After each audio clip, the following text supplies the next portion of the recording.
आज आपसे बात कर रही हूँ कि अपने हाथों से कैसे जाने आप अपना स्वभाव, प्रवृत्ति और कुछ बेसिक नंबर्स। है ना कमाल की बात? जुड़े रहिए। Hi everyone, this is Jaya Karamchandani. Welcome to invincible version talk show. आज बात कर रही हूँ आपसे कि आपके जो ये हाथ हैं, किसी व्यक्ति से मिलने से पहले आप क्या गेस कर सकते हैं कि उनके व्यक्तित्व में कौन से अंक प्रोमिनेंट हैं, या मुख्य तौर पर उनके जीवन में कौन से अंक ज्यादा इंपॉर्टेंट रोल प्ले करते हैं, और हाथ से कैसे जाने आप अपनी प्रवृत्ति। जुड़े रहिए। तो इससे पहले मैं शेयर करूं, जल्दी से hit the subscribe button and the bell notification, ताकि हर हफ्ते बुधवार और रविवार जो ये एपिसोड्स रिलीज होते हैं वो आप तक पहुंच सके। अब यूं ही ध्यान आया कि हमने अंकों के बारे में तो बहुत बात करी, पर क्या हाथ से आप व्यक्तित्व जान सकते हैं और कुछ अंक? कोशिश जारी है, ये कुछ मेरी अपनी रिसर्च रही है और कुछ इनसाइट्स।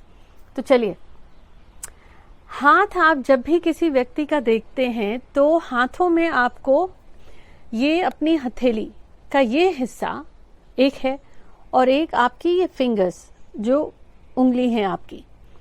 अब ये चार तरीके के होते हैं। एक जिसे कहते हैं अग्नि तत्व की प्रमुखता होती है, या फायर हैंड।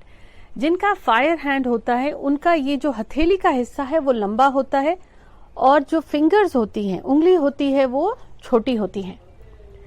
अब ये उंगली को आप आमतौर पर कैसे छोटा कहेंगे? अगर ये आपकी मिडिल फिंगर है और इसे आप यूं फोल्ड करते हैं तो कहां तक जाती है, उनसे आप अपनी फिंगर्स की लंबाई का अंदाजा लगाते हैं।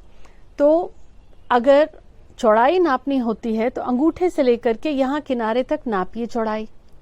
तो ये चौड़ाई से ज्यादा है अगर लंबाई, तो मान लीजिए आपकी हथेली हो गई लंबी।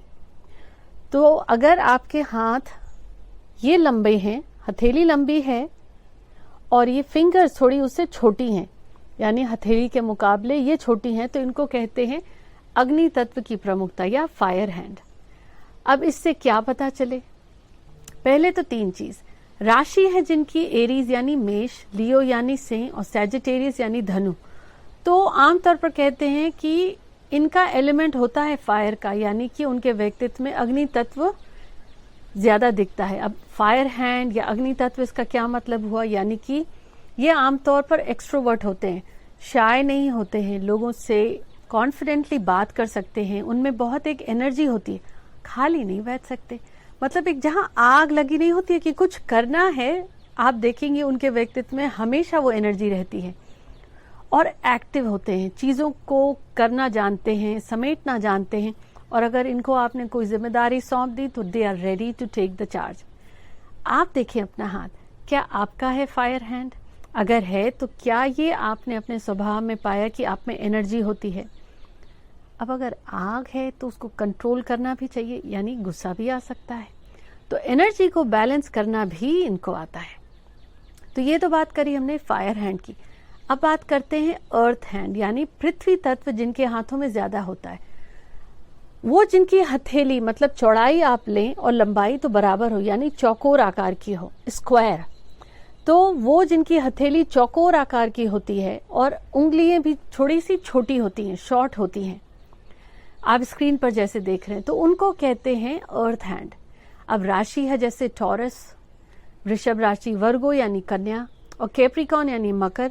तो वृषभ राशि, कन्या और मकर राशि वालों को भी कहा जाता है कि उनमें जो व्यक्तित्व की प्रमुखता होती है वो अर्थ है, पृथ्वी तत्व। और साथ ही साथ जिनके हाथ की हथेली भी चौकोर होती है और उंगलियां थोड़ी सी लंबाई नहीं ज्यादा होती, शॉर्ट होती हैं, उनको कहते हैं अर्थ हैंड। जैसे फायर हैंड में मैंने कहा जिनकी हथेली लंबी होती है चौड़ाई के मुकाबले ज्यादा, तो और फिंगर्स थोड़ी कम होती हैं, शॉर्ट फिंगर्स, तो वो हो गए फायर हैंड। अर्थ हैंड में हथेली चौकोर आकार की होती है और फिंगर्स भी शॉर्ट, तो वो हो गए अर्थ हैंड। राशियां भी हैं, और उनमें तत्व क्या आएगा? आमतौर पर अर्थ हैंड वालों को कहा जाता है कि उनको प्रकृति से प्यार होता है, लगाव होता है, और वो जल्दी बदलते नहीं किसी चीज के बारे में। कोई अगर उनकी मानसिकता है या सोच है तो जल्दी से बदलते नहीं है। पर दीज आर आर्टिस्ट्स, फोटोग्राफर्स, या इसमें भावना या भावनात्मकता ज्यादा होती है, इमोशनल तत्व ज्यादा होता है। पर ये स्टेबल होते हैं। और सोचिए क्यों? क्योंकि पृथ्वी है, सब तो उसी पे बैठे हैं, खड़े हैं, वो जो स्टेबिलिटी देती है, तो इसलिए इनके स्वभाव में स्थिरता होती है, स्टेबिलिटी होती है, लॉयल होते हैं। और तो और ये चीजों को अगर शुरू करना जानते हैं तो उसको शुरू भी करते हैं, उसको कंप्लीट भी करते हैं। सेल्फ स्टार्टर्स भी इनको कह सकते हैं। ये तो बात हुई फायर हैंड वालों की और अर्थ हैंड वालों की। अब आप अपना देखें और जब किसी से मिले तो देखें कि क्या लंबाई ज्यादा है या फिंगर्स ज्यादा है। तो अब तीसरा तत्व है वाटर। जल तत्व वाले हाथ कौन से होते हैं? एक तो राशियां होती हैं जल तत्व की, जिनमें प्रमुखता होती है कैंसर, स्कॉर्पियो एंड पाइसी, यानी कर्क राशि, वृश्चिक राशि और मीन। अब वाटर हैंड वो होते हैं जिनमें चौकोर आकार नहीं होता हथेली का, रेक्टेंगुलर होता है, और फिंगर्स भी लंबी होती है, यानी कि ये आकार भी लंबा है पर स्क्वायर या चौकोर की जगह रेक्टेंगुलर है, और फिंगर्स भी लंबी हैं। इनको जल तत्व वाला हाथ बोलते हैं। और इनमें देखेंगे हाथों में लकीरें भी ज्यादा होंगी। अब इससे मतलब क्या हुआ? ये हाथों में भी कलात्मकता ज्यादा होती है, यानी म्यूजिशियंस हो सकते हैं, पोएट्स हो सकते हैं, फैशन डिजाइनिंग, ब्यूटी तत्व, इन सब से रिलेटेड। पर भावनात्मक भी होते हैं, सेंसिटिव होते हैं, केयरिंग भी होते हैं। एक खास बात होती है, इनमें इंट्यूशन बहुत स्ट्रांग होता है, कंपैशन, दूसरों के प्रति दया या दर्द की भावना भी होती है। सबसे बड़ी बात होती है कि जो इनका इंट्यूशन है वो समय के साथ बढ़ता जाता है, और नेचुरली क्रिएटिव भी होते हैं। तो ये तो बात हुई जल तत्व वालों की।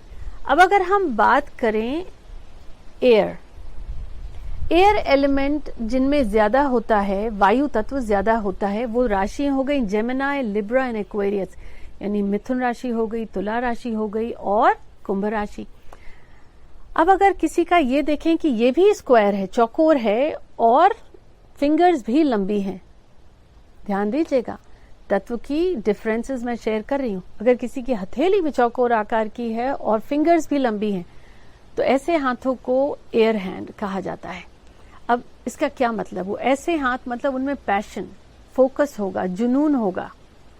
ऐसे लोग लेखक हो सकते हैं, बातूनी या यूं कहूं बात करना पसंद होता है, कम्युनिकेशन स्किल अच्छा होता है, राइटिंग भी अच्छी होती है, खुशमिजाज होते हैं, और किसी का इंतजार नहीं करते काम को शुरू करने का, खुद शुरू करना जानते हैं, स्मार्ट भी होते हैं। और सबसे बड़ी बात कि नए आइडियाज, नए विचार, कुछ अनूठी सोच होती है इन लोगों की। है ना कमाल की बात कि आपके हाथों से कितनी चीजें पता कर सकते हैं आप व्यक्तित्व के बारे में। अपने हाथ, अपने दोस्तों के हाथ देखिए, कमेंट्स में बताएं कि आपको ये बात सही लगी। इसके अलावा और कौन सी बातें हैं आप कमेंट्स में शेयर करें। अब मैंने आपसे प्रॉमिस किया था हाथों से सिर्फ व्यक्तित्व ही नहीं बात करेंगे हम, नंबर्स भी। अब अगर आप देखें किसी का फायर हैंड है, यानी अग्नि तत्व, मतलब आग लगी होती है कि करना है तो करना है, खाली नहीं बैठ सकते। क्या उनके डेट ऑफ बर्थ में 8 आया है या 9 आया है, या उनकी कुंडली में मंगल, राहु और शनि की प्रमुखता है? खाली नहीं बैठ सकता शनि वाला व्यक्ति भी, उसको मेहनत तो करता है, लगा रहता है। हाथों से फायर हैंड है तो स्वभाव में भी है, क्या उसको तीखा पसंद है? क्या अंकों में 9 आया है, 8 आया है? ये देखें आप, क्या आपके में आया है? अब यूं ही अगर अर्थ हैंड है, भूमि तत्व वाला हाथ है, तो ऐसा व्यक्ति स्टेबिलिटी है। क्या आपके अंकों में 4 आया है? देखिए और बताइए, क्या आपके अंकों में 4 आया है और 8 भी आया है? क्योंकि 8 मेहनती है, लेकिन स्टेबिलिटी स्ट्रगल के बाद आती है। तो क्या आपके अंकों में 4 और 8 आया है? किसी व्यक्ति से मिलें तो आप देखें कि क्या वो एक बार सोच लेता है, जो सोच है बदलता नहीं है, तो मान ले नंबर 4 ज्यादा प्रोमिनेंट है, मेहनती है, स्टेबिलिटी है, लेकिन बदलता भी है, तो 8 आया है। देखें क्या है ये सही बात। वाटर एलिमेंट, भावनात्मक तत्व ज्यादा है, तो ऐसे लोगों में क्या नंबर 2 आया है या 7 आया है? 6 भी हो सकता है। एयर हैंड, इंट्यूशन तो जैसे वाटर वालों में हो गई, एयर हैंड वालों में नए आइडियाज बहुत आते हैं। क्या आपके अंकों में 5 आया है? खाली तो बैठ नहीं सकता ना। 3 आया है, क्रिएटिविटी भी है ना। तो 3 और 5 है, जरूरी नहीं है सिर्फ ये अंक हो, पर ये आइडिया जरूर देते हैं कि क्या ये सामने वाले का हाथ ऐसा है, क्या उसकी जन्म तिथि में ये अंक है। अब आप देखें, क्योंकि है कमाल तो ये रिसर्च का, क्या आपके अंकों में आया है, क्या ये नंबर है या ऐसा आपका स्वभाव है।